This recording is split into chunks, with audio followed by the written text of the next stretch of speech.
every time I hear the word authentic, I throw up a little bit in my mouth. I don't like the word. Why? I feel like it's people pretending not to pretend. Like when I think when you show up and say, I'm going to be more authentic, it's like you are going to be less authentic because you're consciously thinking about what you're going to say. And to me, it's like if I'm consciously trying to curate what I'm saying, then I am not being authentic. I've asked myself a lot the last few years, like, where did this come from?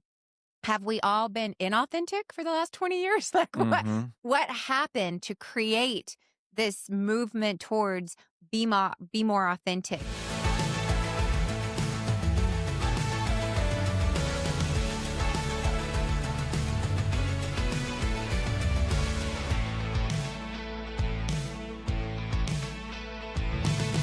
What would happen with your personal brand if you stopped trying to be interesting and you instead just focused on being honest? Welcome back to the Wealthy and Well-Known podcast, where we help you build and monetize your personal brand to grow your influence, your impact, and your income. Today, we're going to be talking about the power of authenticity with a personal brand. What are the mistakes people make? What are the right ways to do it, the wrong ways to do it? And as always, I am joined by my beautiful wife, my best friend, my business partner, and my co-author and co-host, AJ Vaden. That's a lot of things You have a lot there. of titles in I my do. life, I do. but you do a lot of things. True. Uh, here's the opening question we got. How do you express an authentic brand in a way that increases trust and conversions and doesn't create confusion? Yeah. Well, I think before we kind of get into that, I think the word authenticity gets thrown around a lot A today, lot. like a lot. And I think it's good to define, like, what do we actually think is authenticity? I mean, I will say authentically, every time I hear the word authentic, I throw up a little bit in my mouth. I don't like the word. Why? I feel like it's people pretending not to pretend. Like when you show up and say, I'm going to be more authentic, it's like you are going to be less authentic because you're consciously thinking about what you're going to say. And to me, it's like if I'm consciously trying to curate what I'm saying, then I am not being authentic. I guess that's just how I process it. That's pretty cynical. Is it? Yeah. I mean, yeah, I think if you're authentic, you're allowing yourself to be seen and you're not trying to curate.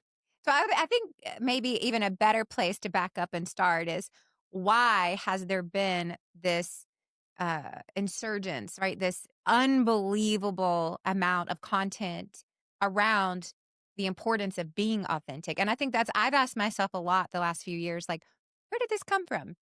Have we all been inauthentic for the last 20 years? Like, hmm what happened to create this movement towards be more authentic? Let's talk about authenticity, because you've got all these speakers talking about authentic leadership, how to be authentic online. So I think it's actually a really important thing to talk about. Well, where did that come from? Why has that been such a topic of conversation the last few years?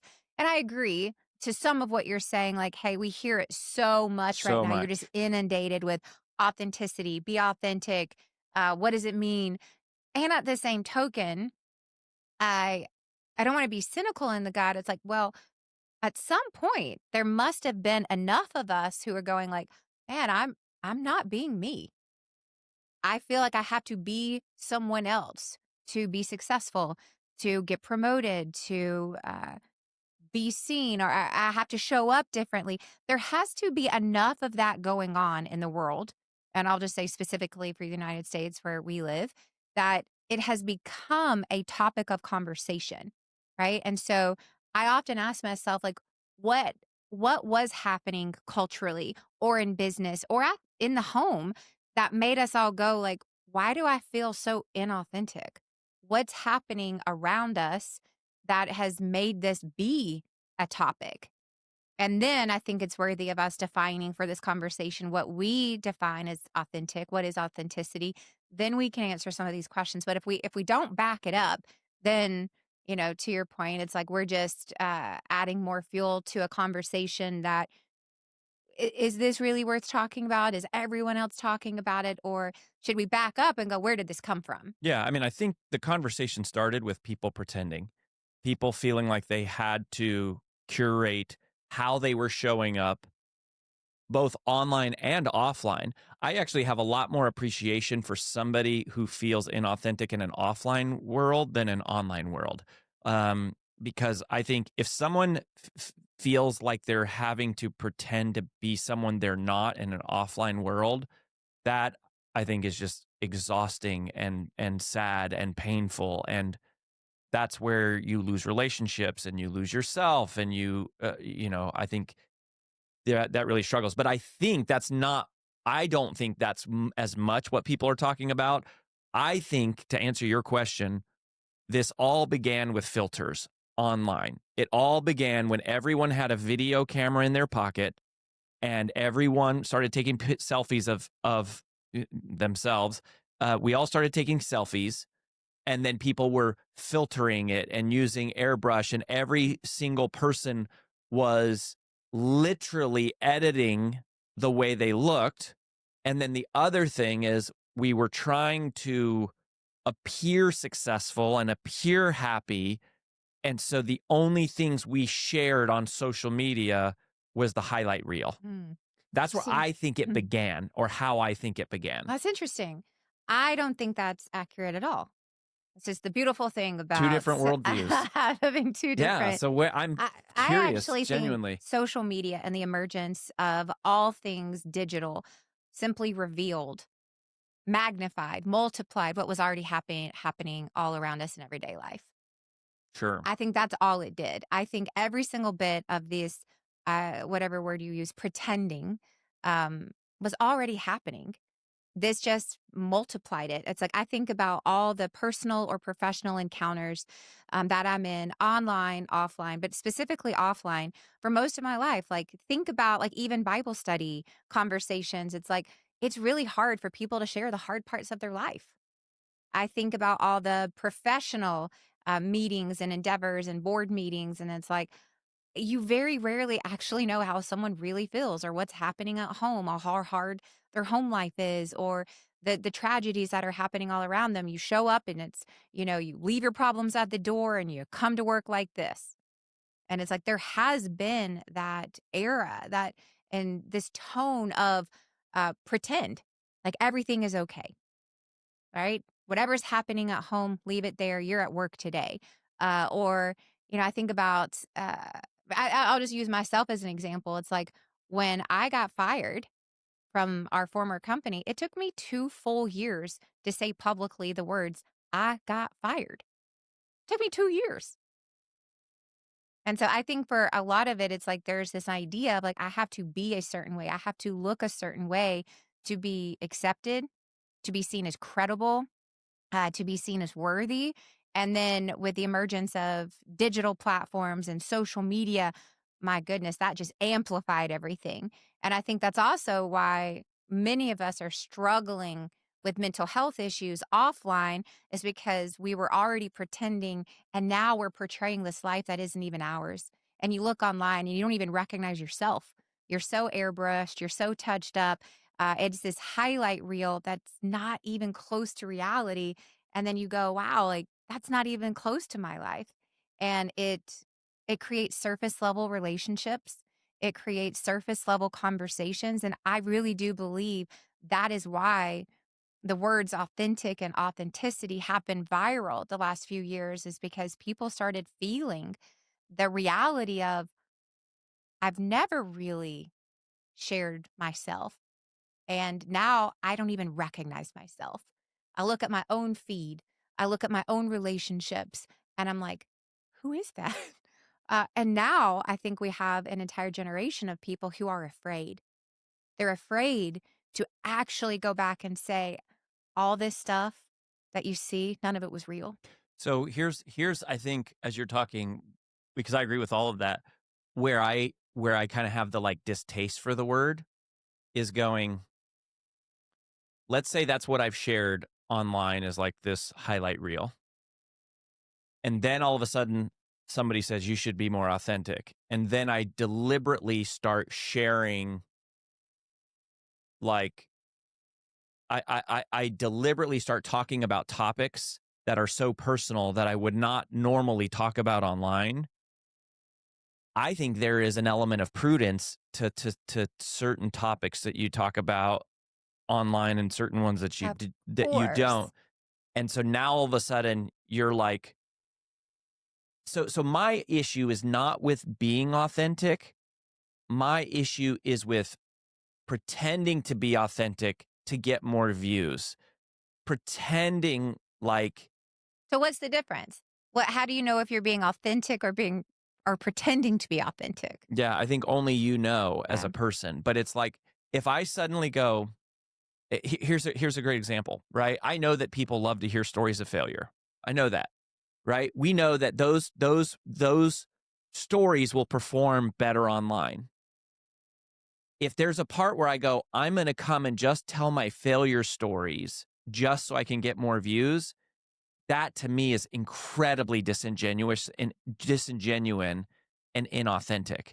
I think it's okay. Like if you have a story about failure that's like a meaningful story and you think about it and it's weighing on your heart and it's relevant to the conversation. And I go, let me tell you about the stupidest mistake I ever made about mistitling my second book. But if I go, okay, let me brainstorm all the times in my life where I failed so that I can make a reel about each one of them so that I can get more views, that is that is the part. That's the cynical part. I guess I have intentionally put a filter through my own lens of going, and I'm sure some people may do that. I'm just choosing to go, that's not what people are doing. And even if they are, I don't care if it helps somebody else. I don't even care. Like if they're doing it just for the views, I still believe those stories are going to reach the right person at the right, as long as they're true, right? Now, if they were telling untrue Well, stories, and that's different. it's particularly that it's an embellished version of my failures that I think people, it's going, I'm going to deliberately tell stories about my failures and weaknesses, and I'm going to embellish them so that people relate to me more. That's what I see when I feel like when people are like, oh, I'm going to be authentic online. So now I'm going to tell like more embellished stories of my negative things. And I'm like, you are a successful person. Why don't you tell people about successful things that you're doing? I think people don't really want to know all of the successful things. And I think it's not that you shouldn't share those. Clearly, those are credibility, builders, and that's helpful. But I think the tone has changed because that's all we've been doing. It's like, look at someone's bio, look at their introduction. It's best thing I ever did, this award, this title, this accomplishment. I've never in my life read a bio on stage or doing an interview like this that did a highlight reel of the worst mistakes you've ever made. Mhm. And I think that we're trying to counterbalance the only share the successes, only the victories, only the awards, only the accomplishments, only the highlight, because I think there hasn't been enough of the pendulum swinging the other way. So maybe it swung a little too far and it'll settle back in the middle. I think this is I had no idea you felt that way, first of all, about this. This is an interesting revelation for me over here of going, wow, there's a little cynicism over there. But I had no idea that you felt that way. Well, I think I just have a general distaste for anything that someone does that's disingenuine for the purpose of building their platform. That's the part that really triggers Sure. me. And I go like, if you wouldn't have coffee with me and tell me about your failures, don't do it online just because it performs well. That's the part that drives me nuts. So it is going like, um, I guess that's it, right? Because then it's like, just like you were pretending to be successful online, now you're deliberately pretending to be unsuccessful, or like you're deliberately pretending that you're struggling. That's if somebody is really struggling and they want to share it, amen. And that's it. As I think there's a lot of people, when they say they're being authentic, they're actually genuinely being even more inauthentic. They're deliberately manufacturing feelings of weakness or sadness or failures. And that, to me, is what makes me throw up in my mouth, where I'm like, you are pretending to be, you're doing the same thing you were doing before, curating a highlight reel of perfection, and now you're curating this like highlight reel of like sadness and mistakes. And that's the part where I'm like, no. Now, if somebody is genuinely struggling with something in life, or they're wrestling with something, or they're going through a hard time, I think that would be fascinating to talk about. What do you share and what do you not share? But that I have nothing but compassion and encouragement and hope for. All right, well, we're just going to have to settle this dispute and agree to disagree on the topic of being authentic and authenticity. I had a podcast guest on our show earlier this year, Jessica Zwag, and I asked her, because she talks a lot about being authentic, and I asked her, like, what's your definition of authenticity? Because there's so many variations of it. And hers was the first time where she said it, it hit me of like, oh, that's so clear. That's so concise. That makes so much sense. Oh, And tell me. I want to hear this. it's the willingness to be honest. That authenticity is just the willingness to be honest. And we had a beautiful conversation of like, okay, well, when do you be honest? How honest? And it was a great conversation. And I think for me, ever since we had that conversation several months ago, my lens has really changed on, oh, that's what people are talking about. Because so many people can't even really define it. Absolutely. And this was a really clear definition that I've really latched onto. It's just the willingness to be honest. Because right? that's where we're aligned here, where I go, if you're being honest, amen, that's awesome. But if you're saying, oh, I'm being authentic, and I'm now deliberately pretending to be sad, pretending to fail. I'm just going to move forward that's with dishonest. People don't do that. Sure, probably it happens. I'm choosing to move forward of going, no one who is listening is doing that. So let's just pretend that no one is doing that and talk about authenticity of when, how. If they are doing that, though, you wouldn't be in favor. You wouldn't be in favor of that, would you? No. I really appreciate the point you said about, like, if it helps someone else, then that's who what cares? I'm saying. And I think I hear what you're saying, and I liken it to a great fisherman story, right? A great fisherman story always has a slightly bigger fish. It's always a slightly more dramatic catch, right? And the more often you tell the story, the bigger the fish gets. And yes, I think there's some embellishing that happens with, and then this, and it was 30 pounds. And the next time you hear the story, and it was 40 pounds. And there's a little bit of that that's like, is it 100% accurate? No. And a little embellishing is okay for the drama of the story. I'm not saying that it should be false or inaccurate, but I liken every great fisherman story to a little bit of embellishing that draws us in. I think every story, the more it gets told, gets a little embellished. Yeah, I mean, there's a license to embellish in storytelling. Yeah, and I think for again, my lens, my choice has been, I'm not even listening, asking myself, is that embellished? Is it 100% accurate? I'm just going, what is in that story for me? And if they're not being 100% honest, and it is authentic, I'm not even asking myself those questions. I'm just going with whatever they have to share. Is there something for me in this story, in this lesson?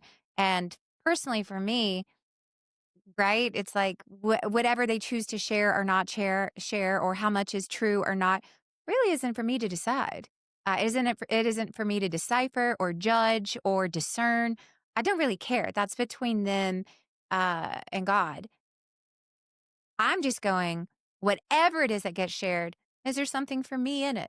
So I think if you're listening right now, or if you're watching specifically on YouTube, put in the comments down below, do you have the word authenticity? I just want to hear in the comments, and just go to the comments. And I wonder if this is like a male female thing, if it's an age thing, or if it's just put in the comments. Or is it just a Rory thing? Or is it just me?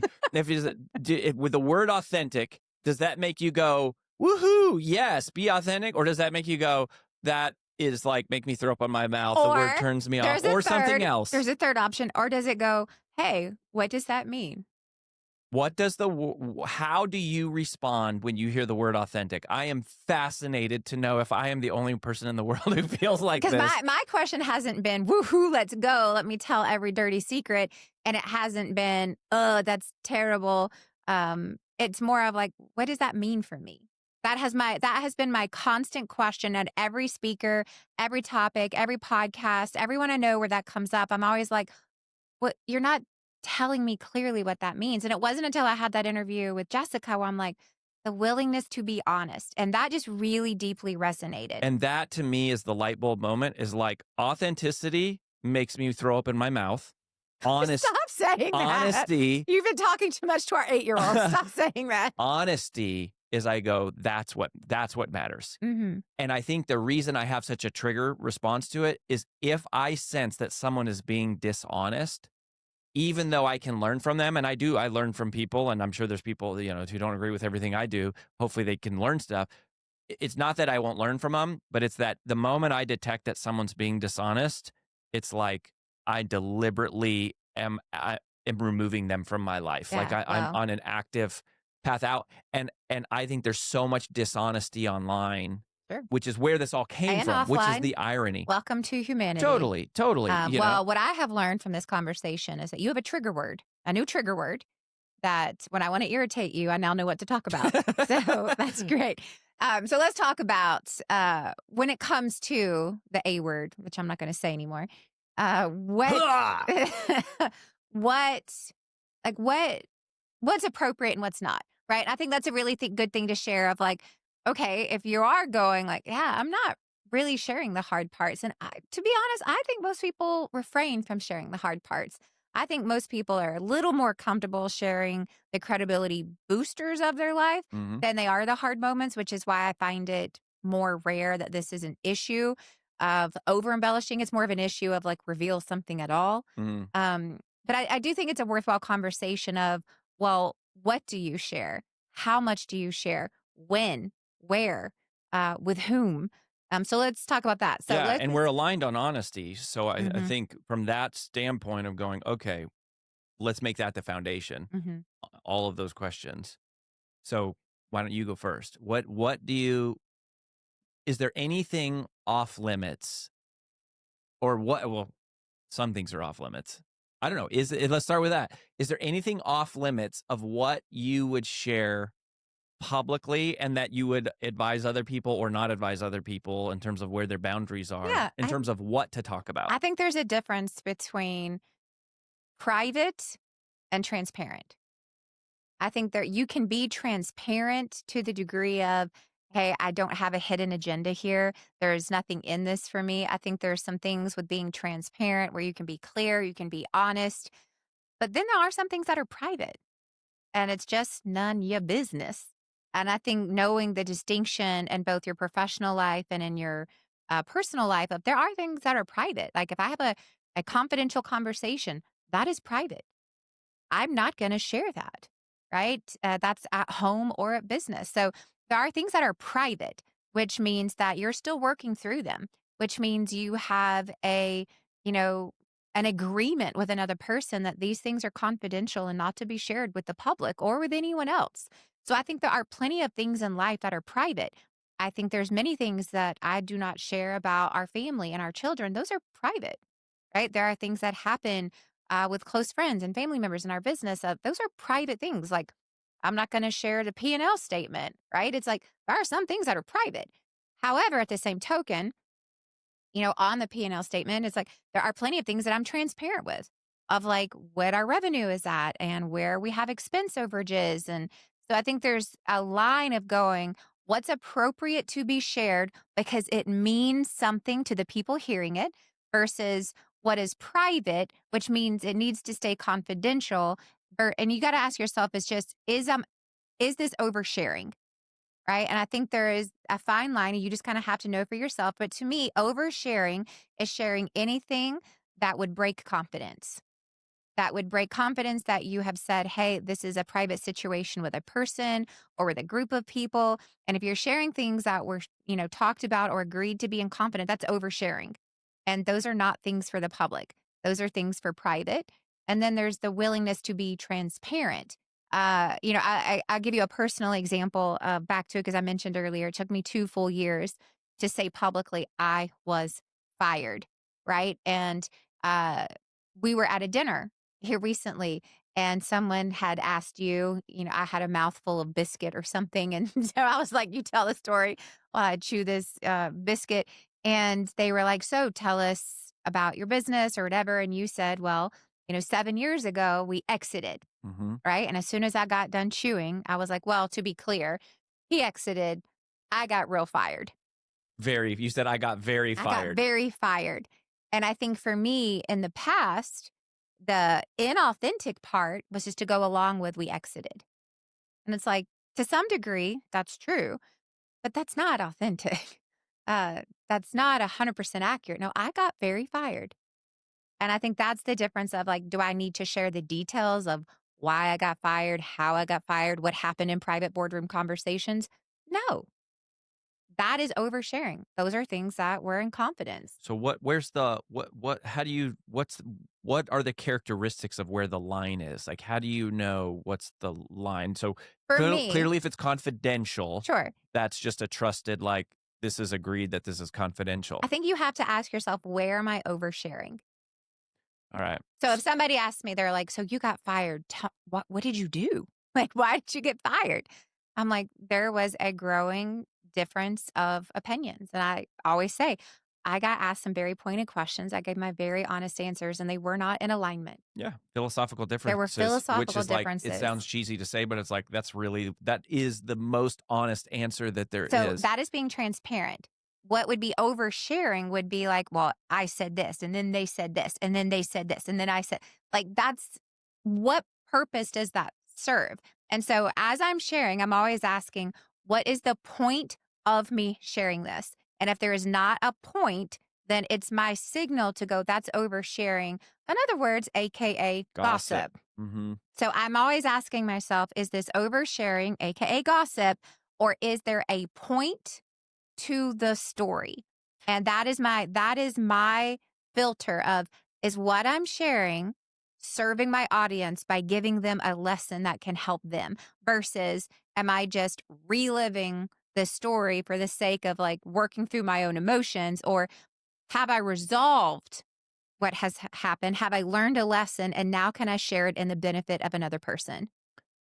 So there are 2 rules that I've just gotten clear on for myself about where the boundary is for being authentic and sharing, just listening to you talk.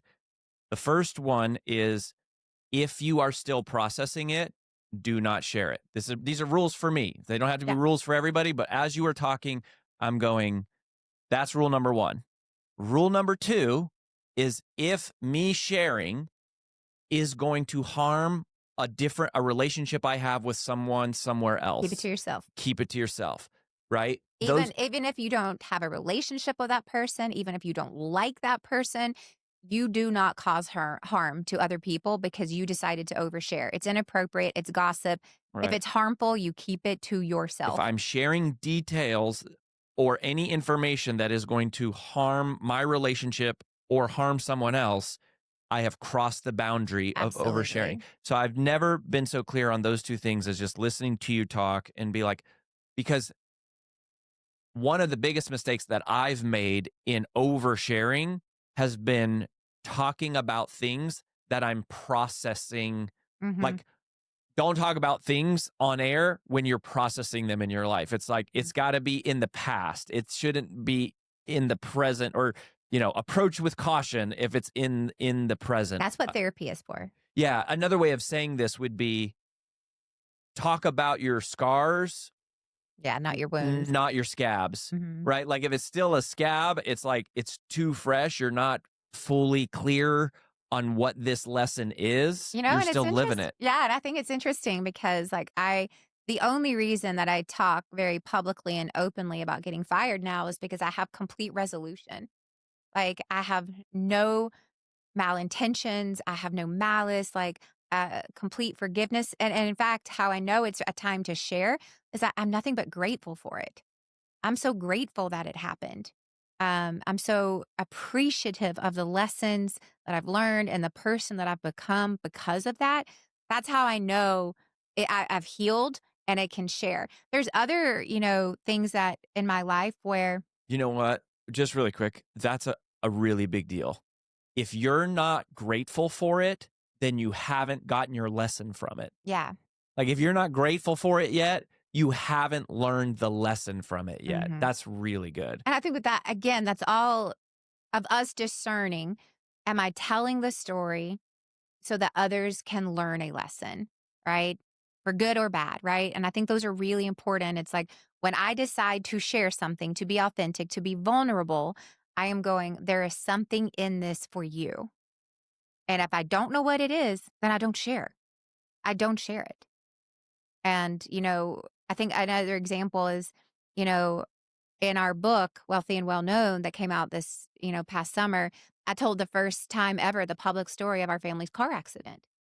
And that's a great example of for the last, however old I am, 35 years, I haven't been clear on the lesson from that tragic car accident.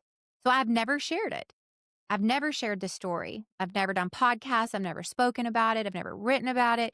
It's because I wasn't clear on what benefit does this have to anyone else other than some biographical story of my life.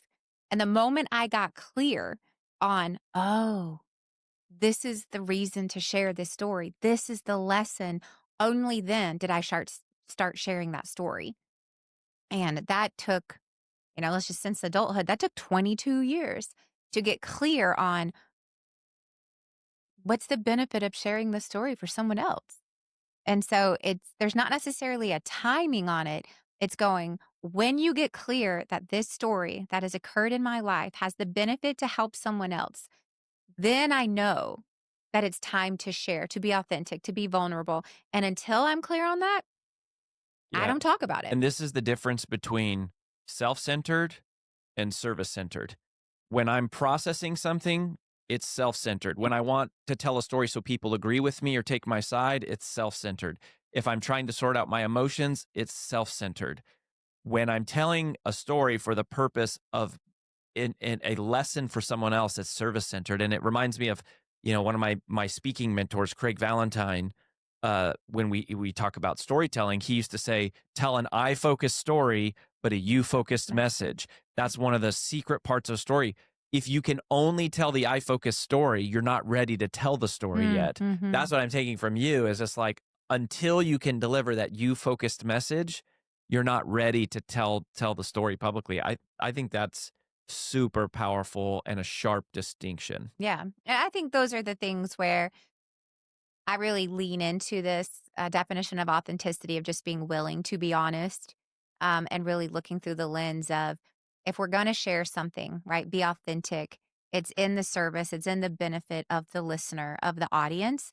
And in that regard, be authentic, share. And that to me is that little bit of a delineation. And when I know there's a lot of industries out there where this comes up of, well, I can't really be authentic because of compliance issues, or I've signed NDAs, or, there's regulatory issues that I can't. And I'm like, no, and I say this in all kindness, those are big, fat excuses, right? That you're thinking through the details, the micro components, the oversharing components of the story. And it's like, nobody needs to know the XYZ details, but at a higher level story, what's the lesson that you would share? And I think that's where people get stuck and caught up with, I can't really be myself. I can't be authentic because, I'm in a, NDA, or I'm in a this. And it's like, yes, and right? It's like back to, when I got fired. I can tell that. Are you going to learn all the nitty gritty details? No. One, it's not pertinent to the story or the You lesson. don't You need don't to need know it. to, but also that's oversharing. And so I think this is also really applicable to anyone who's listening, who's in a regulatory or highly compliant, or you have an NDA. It's If you're worried about that, then you're already too concerned on the specifics, not the lesson. Don't focus on the story, focus on the lesson that you learned for somebody else. One of the other things I think you should highlight for everybody, or I guess I will underscore that you've said that I really do love about this conversation, is share the hard parts of your story. Mm-hmm. You said that a while back, and to me, that feels honest Mm-hmm. and that feels real. And I do feel like there is a general unwillingness for people to share the hard parts of their story. Because they're hard. Yes. How have you gotten yourself to be able to share the hard parts of your story? Like, how did you overcome that fear of like whatever was what was holding you back from doing it? What did you learn? And then like, what has sharing the hard parts of your story done? Yeah, I think for any of you who are struggling with, this idea of being authentic and sharing the hard parts, it's it's only hard sharing the hard parts when you think that the hard parts define you. And what I have learned about myself and with lots of conversations of others is that most of us refrain from sharing the hard parts because we think it changes the way that others view us. And that is really self-centered. It's really about how do I want to be seen versus how can I serve. And for me, when I realized, oh, I'm protecting this image, I realized, wow, like I'm really overly consumed with myself. And I think that was like an aha moment of like, what's harder than being self consumed and self centered? Like that was the harder thing for me to grasp of like, wow, like that was a hard pill to swallow for me of like, I'm being so self centered. I am being so self consumed with my image and the way people view me and the way I want to be seen that I'm not even allowing anyone to actually know me. And that's a pretty lonely life. And so I think for me, it's for all of us to realize it's the hard parts that actually allow people to get to know you. And at the end of the day, that's why we share, is so that people get to have a larger glimpse of we're not alone. Like none of us. We all go through hard parts. We all have hard days. We all have hard stories. We've all been through hard things to varying degrees. And when we refuse to share those, it's like we're creating ourselves in these little isolated bubbles. And the moment that you start sharing those, you create real connection. And the very first time I shared, that I was fired, there was someone in the room. Her name is Sherelle. And she walked up to me and she was like, I can't believe you just shared that. That exact same story happened to me just a few months ago. I thought I was all alone. I was too embarrassed to tell anyone, not even my friends know. And it hit me for the first time. Oh, this is what connection means. It's like when your story has the ability to connect you to another human being, to let them know that they're not alone. And so I think a lot of sharing the hard parts has everything to do with have you healed from it? And when you haven't healed from it, it's still hard. And if it's still hard to share and it's still hard to talk about, then it's just the signal that you haven't healed from it. And if you haven't healed from it, then you're not ready to share it. But when you can share it without it actually affecting you, then you know that you've healed and you're ready to share. That's beautiful. I love authenticity. A full 360 That turnaround. is, I mean, honesty and connection and service centeredness. Sign me up. If that's what we're talking about, I'm totally on board. This is one of our favorite segments where we get to take a question from BBG members, and the most voted question gets asked on the show today. So that's what we're going to do right now. So here's the question. Everyone keeps telling me to be more authentic, but I don't know where the line is between connection and oversharing. Oh, what an appropriate question for today's conversation. How do I know what's appropriate for my audience and what actually hurts my brand? Great question, right? Because there's that line of what do you share to be connecting and to be personable. And then what's the line of like, oh, that was oversharing and now it has hurt my reputation. So, Rory, since you're such a fan of this topic, why don't you start? I don't know the answer to this question, Mm, um, because there's a part of me that would say, if you don't feel comfortable sharing it, don't share it. yeah, that's a good litmus test. But then there's another part of me that goes, you're never going to be comfortable sharing the hard parts of your story. So it requires you at some point to get uncomfortable.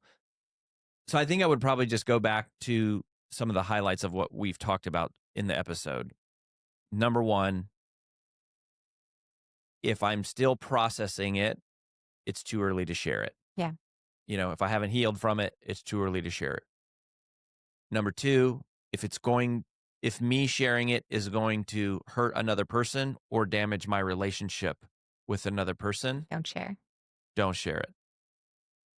And then I think three, which is another theme from the episode, is if you can't frame it in the form of a service centered lesson for somebody else, don't share it, Mm, because that really means you're back to number one, which is you're still processing it. mm. So those, I guess, would be the three rules. And most of that came out of this conversation today. Yeah, I think those are really good. And I think the only thing that I would say to this question of, how do you know what's appropriate for your audience and what could actually hurt your brand is I never recommend sharing the hard parts of your story or, sharing the difficult parts online first. I think this is back to the value and the importance of offline relationships, offline conversations. And I always start with going like, hey, before I throw something online where it can be taken out of context, because that does happen. It's like, how many of us get those emails where you read it in the voice that you're feeling, not in the voice it was written. I think that happens the exact same thing happens online. We interpret something, we hear something in the mood that we're in, not in the mood that the story or the lesson was created. And so I just think it's really valuable that you do a lot of this offline before you do it online, right? If you haven't been willing to share this with your closest trusted friends and family, why are you sharing it with a bunch of strangers on the internet? Don't your friends and family need to benefit from your life experiences too? So, like, I just think this is a really important litmus test of going, like, if you don't feel good enough about it that you wouldn't share the people who are next to you, the people you work with, the people that you do life with, then why would you be sharing it with a bunch of strangers that you don't know? And so I think that too is a litmus test. If you haven't been willing to share it, if you haven't talked about it, haven't had conversations about it offline, then it's probably not ready to go online. That would be the thing I would add. One thing that I would add on this too is, if you are passionate about something, I think you should share it. What I think hurts people is when they're so passionate about something and they don't feel like they can talk about it because they feel like they'll be judged for it. Mm, And I remember when we had the whole conversation about my Eternal Life podcast and me being a skeptical of Christianity and doing the research and becoming a believer. I was talking to you one time and I'm like, I don't think I can share this. I think that customers, like, we might lose customers over it. I think I have friends that are not Christian who might be hurt by it. mhm. And you said to me, which is right out of the Bible, you were like, are you living for the approval of man? And that gave me a lot of conviction to go, if I'm really passionate about something, I need to be okay that some people would eject me from their life because of that. And to go, I would rather be ejected from someone's life, but get to be who I really am, than stay in someone's life and have to constantly cover up who I really am. Mhm. So I think, hurt and healing and fear is is one separate place that I think is a little more gray area of what to share.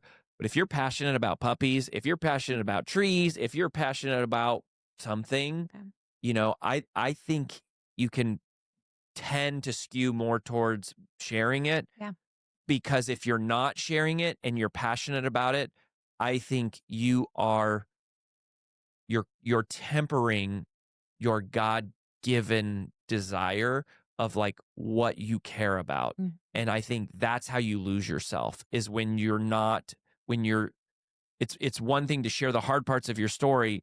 It's another thing to dim the thing that you care so deeply about. Mhm.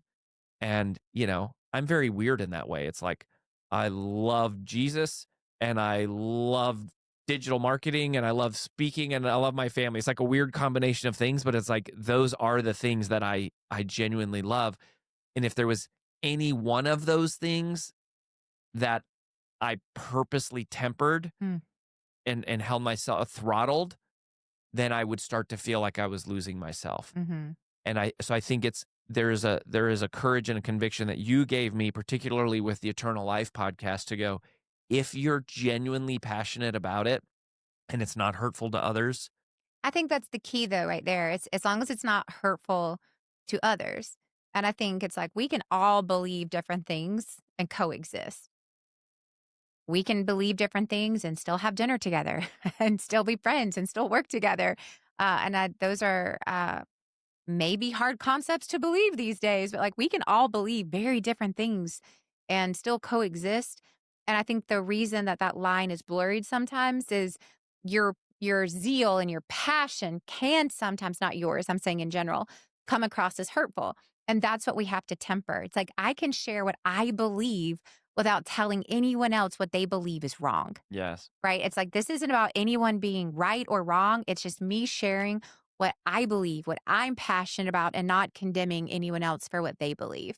And I think that's a clear filter of as long as it's not hurtful, let your passions fly. And that's the boundary of freedom in general, right? It's like I'm free to be me until I am imposing upon you. Mhm. That I think is going, because then my freedom has overpowered yours, and so Right. we're not able to coexist. So I guess that is really a key part of it, is like Yeah. it's not harmful to others.